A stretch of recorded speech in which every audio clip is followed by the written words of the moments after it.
see that having waited upon the government to protect them has been a wait that has been in vain. So any of them who live in areas where the government is not able to do its job, then we do have to get together and do a job of protecting ourselves.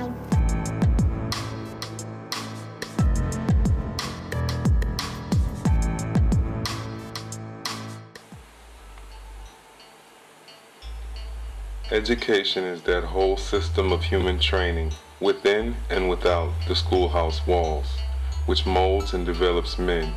W.E.B. Du Bois. The keys to the advancement of the human race are, and have always been, education. The confines of all systems of control lie in the dissemination and the limitation of knowledge.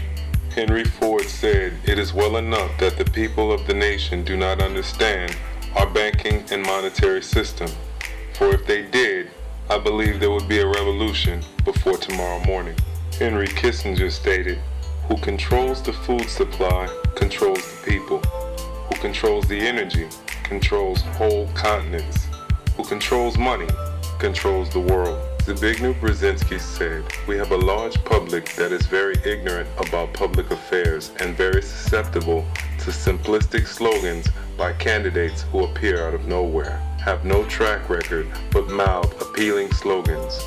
If the public at large knew that they were being governed by men that felt the ways stated in the above quotes, what do you believe would happen?" Quite frankly, the answer to this question has already begun. The stagnation caused by centuries of suppressed information is now being breached by the mass influx of knowledge and wisdom being freely dispersed throughout the globe, and is now manifesting itself in the massive protests we see spreading to every corner of the earth.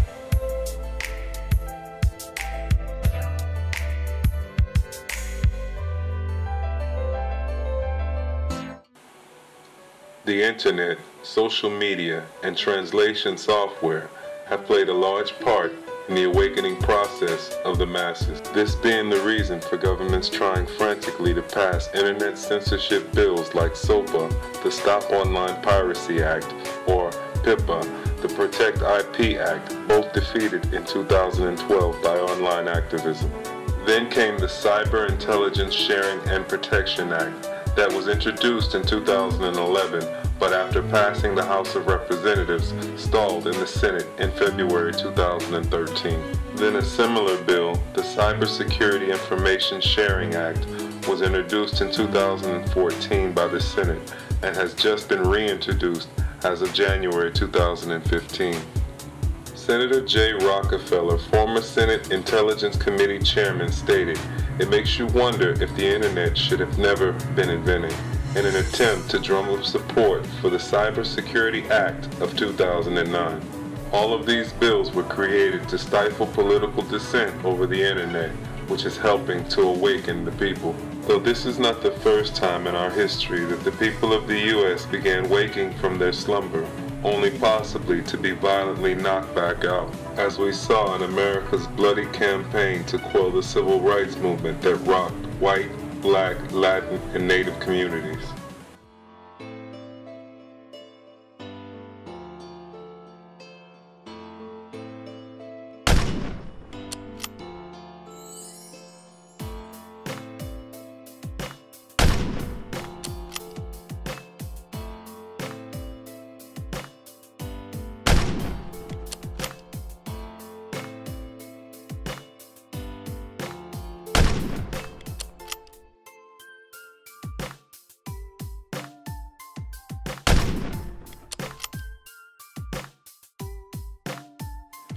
Cointelpro, short for the FBI's counterintelligence program, was aimed at surveying, infiltrating, discrediting, and disrupting domestic political organizations from 1956 to 1971, including, but not limited to, AIM, the American Indian Movement, the Congress on Racial Equality, the Southern Christian Leadership Conference, the Black Panthers, all groups affiliated with the women's rights movement, and all groups opposing the war in Vietnam. Cointelpro's methods, as described in the book War at Home by Brian Glick include infiltration, psychological warfare, illegal force, and illegal harassment. The main ways that the FBI and the government used Cointelpro was to pit political organizations against one another. Factionalism was one of the primary focuses. In this way, large political movements could be broken down into smaller, less effective groups.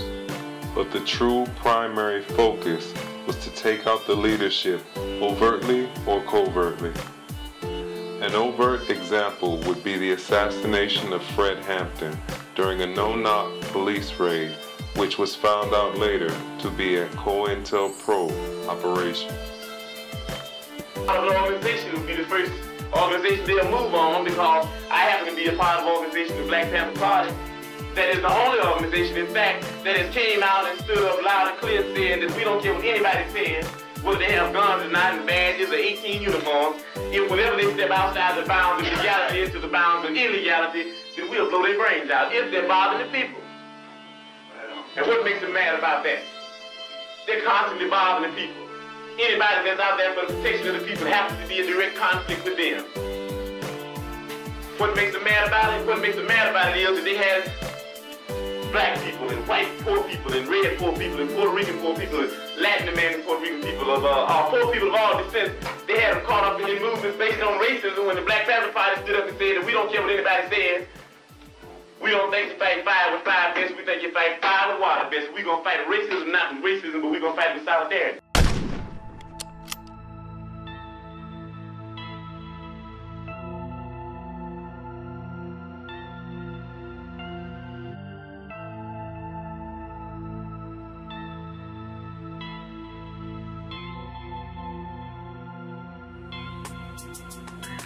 We see a covert example in the assassination of Martin Luther King, where Lloyd Jowers, the owner of Jim's Grill, the restaurant where the fatal shot was fired from, was paid $100,000 to hire a hitman to kill King with the assurance that no police would be at the location.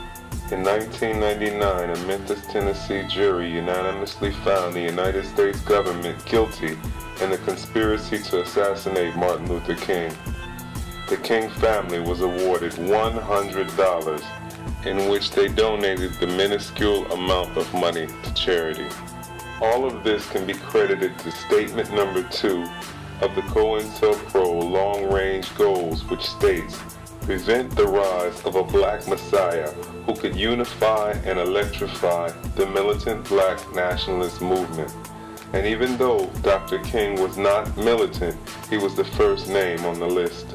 At the same time of the FBI's Cointelpro, the CIA was running its own Operation Chaos, one of the largest domestic surveillance programs in the history of the United States, at least until Edward Snowden's leaking of the NSA's global surveillance program. These operations all show a fundamental flaw in the government's tactics and why education is the key to shutting them down. Most people have a tendency to look to a leader to show them the way or lead them out of a situation or status. But if the people are educated, then pinpointing a head to sever would become an impossible task. We do not need another Martin Luther King, John F. Kennedy, Bobby Kennedy, Malcolm X, Bill Cooper, or Russell Means.